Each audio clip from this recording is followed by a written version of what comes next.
All right, let's get into it, because honestly, nothing hits harder than being called to the principal's office with blood on your chin, especially when you didn't throw the first punch. That was the day everything flipped for me. Half. The school claimed I started the fight unprovoked, but the security footage, it told a whole different story. Ever get that feeling like you're trapped in a movie, except the plot twist is your own life?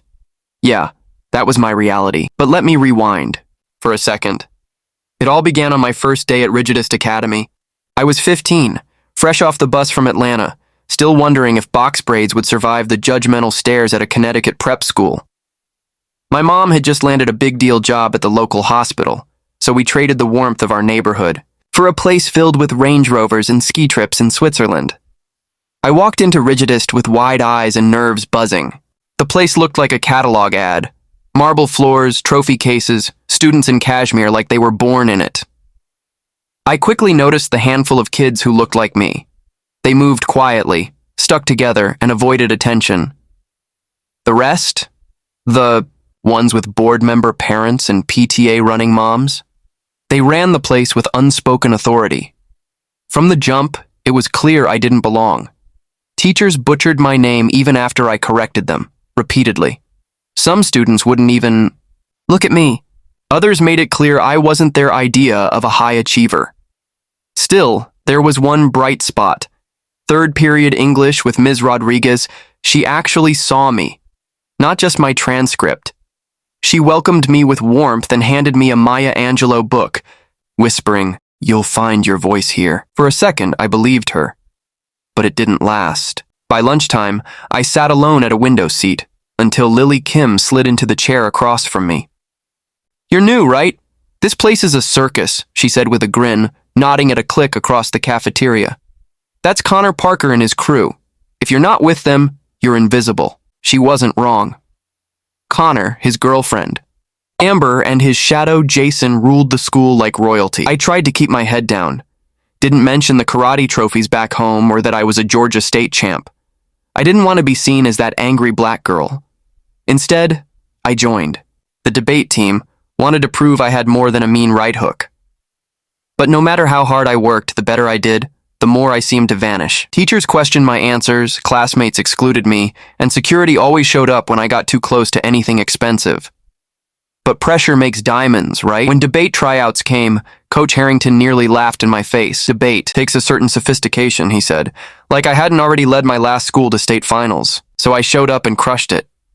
He had no choice but to put me on the team. Suddenly, people noticed me, but not all for good reasons. Connor's crew started messing with me, rude comments in the halls, dirty looks from Amber every time I spoke. To Jason, and my locker, trashed more than once, covered in marker insults. Adults just called it kids being kids. I started spending time with Lily and Miguela, another target of Connor's crew for the crime of having a teacher in the family. We shared stories of side-eyes, fake detentions, and all the little ways Rigidists told us we didn't belong. I taught them basic self-defense in the park. Nothing fancy, just enough to help them walk a little taller. That's how our crew formed. We, added Fatima, who'd had her hijab yanked off as a joke. Andre, always at risk of losing his scholarship, and Marcus, suspended for attitude after being called a slur. We started documenting everything. Times, names, locations, teachers who turned a blind eye. The more we stood together, the more we rattled Connor. He retaliated hard. Fake accounts, sabotaged homework, harassment. We kept receipts. Eventually, even Jason broke ranks.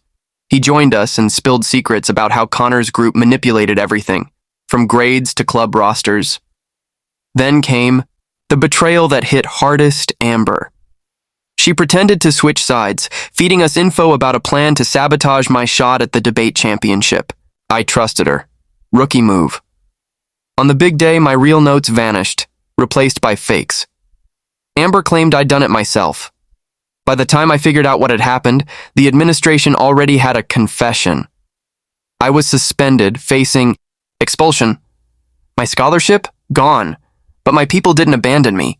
Lily, Miguela, Andre, all of them rallied. They dug up digital evidence, gathered statements, even got Jason's lawyer dad to help. Turns out Andre had serious IT skills and recovered deleted texts proving the setup. By the time my hearing rolled around, the case against me was full of holes. Ms. Sharma, our lawyer, didn't just defend me, she put the school on trial.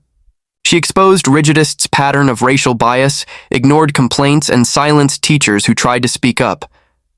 My story wasn't just mine anymore. It was ours.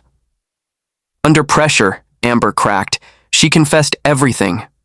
Laid bare how Connor had orchestrated it all. The hearing room went dead silent. And when the committee finally ended the session, Rigidist wasn't just facing me anymore. They were facing every wronged student, every angry parent, and every news crew in the area. We sparked something bigger. Students formed alliances, protests broke out on the front lawn, and even old board members admitted they'd looked away for too long. Change didn't come easy, and the school tried to downplay it. Connor got a slap on the wrist, but the truth was out, and we weren't invisible anymore. I ended up with a behavioral warning on my record, but then everything changed. Emails from Connor's dad leaked, exposing exactly what the administration really thought about diversity, and the entire town erupted. Overnight, new policies were drafted, a new principal was appointed, and Ms. Rodriguez finally got the recognition she had long deserved. A real system to report discrimination was established, one that actually worked. Within the first week, dozens of incidents were documented. Teachers were required to undergo bias training, a formal review board was set up, and, for the first time ever, diversity was reflected in leadership roles. But the moment that truly stayed with me, watching a new student walk through the front doors, eyes wide, just like mine had been. Only this time, she didn't have to fight her way in alone. I saw her laugh with kids from all backgrounds, join clubs without fear, and walk into a classroom where her name was pronounced correctly the very first time. That's what victory really looks like. Not just headlines, but the quiet, everyday freedoms I wish I'd had from the beginning. So, if you've ever felt like the world was trying to write your story for you, trying to push you to the edge, don't buy into it. Systems can change. I'm living proof. But it takes more than one person throwing punches. It takes a whole community standing up, refusing to disappear just to make others comfortable. So let's talk. Have you ever been pushed to your breaking point?